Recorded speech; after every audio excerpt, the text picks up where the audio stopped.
Before we go for a break, ndoza tusoke tukube embozi ya Leilah Kayondo. Muganza wa fomu bwati. Omubwati. Yabadde natandi sokola kyo kuocha. Ojukira. Ojukira mwana kyatugamba mboyo toyo chanyo.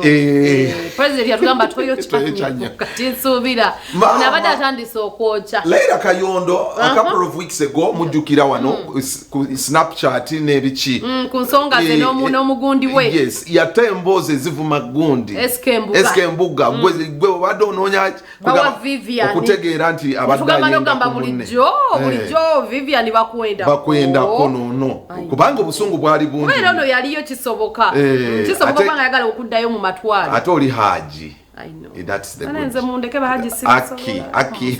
Musabire bubalija kunzita. So we've been okuva watu twale tumufunanga ko kumanya omukazi yatuka ngasola n'okwetuka ntulowooza Leilah ali bulungi nga bamumenye nnyo mutima. Abamne bagamba no mwana ayinza baya kozesa bu overdose bw'obuntu obubo. Yes, obukuba.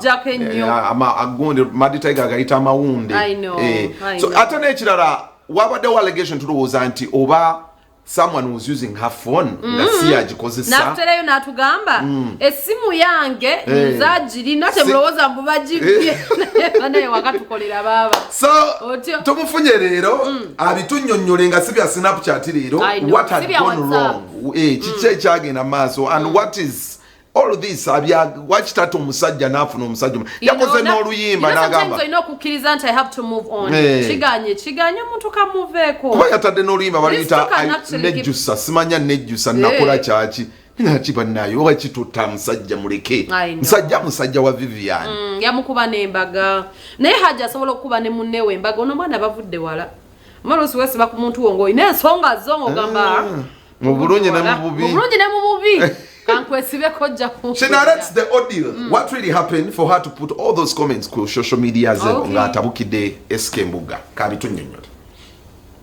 Simanyi lwaki abantu bakulembeza nnyumbu yali atamidde. Abannayuganda kastanoonya ansa nga tagirina ng'ateekawo eyiye. N'ekirala nkimanyi waliwo yakikola ki?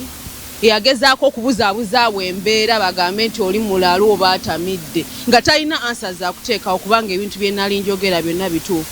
Muguze ba bloggers mubagamba nti ntamiira mukoze fake accounts munvuma naye nga mazima mugamanyi. Yes, nze sirimba ndi mukazi musiraamu. Ayina bye yankola naye kati nagambe sigenda kuddamu byogerako.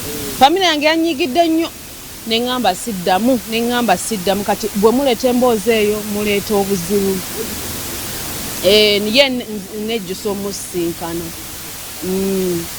kyo sirimba olunaku olwo atyayo mukwano atyayo warning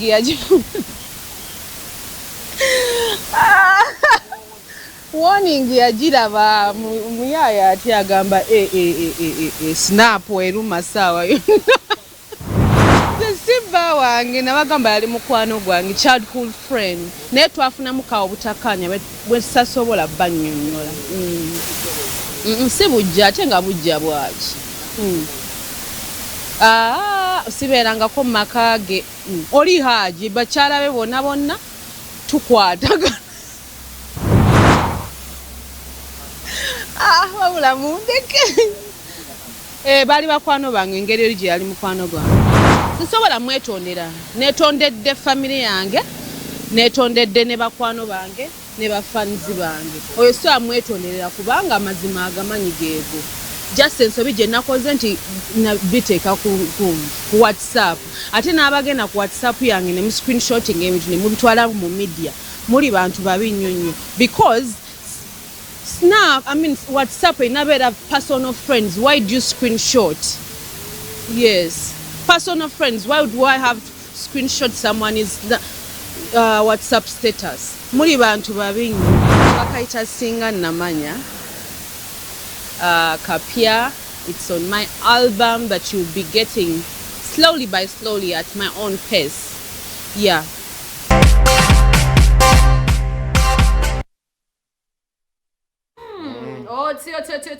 ichok omwana bagambye oli chaliwe naye ate teyejjusa ate teyetunda naye ayejjusa okumusisinkana abamu kufe tetwetunda okwetunda nnyo naye she should move on. I think it's an old record now. Sagala kuddamu kuwulira ate Leilah na SK Mbuga. Away from that, kiretera abantu okulemera ku bannaabwe n'ogaana benefits ne privilege. Oli mugagga. Kisoboka kubanga mulimu n'abaavu be beesibako. Nampozi naye kati n'omukazi like Leilah nze nganze. Tosuubira nti n'embuga ayinza obbanga yeesiba ku Leilah kuba yagamba ajja mu muzigo gwe.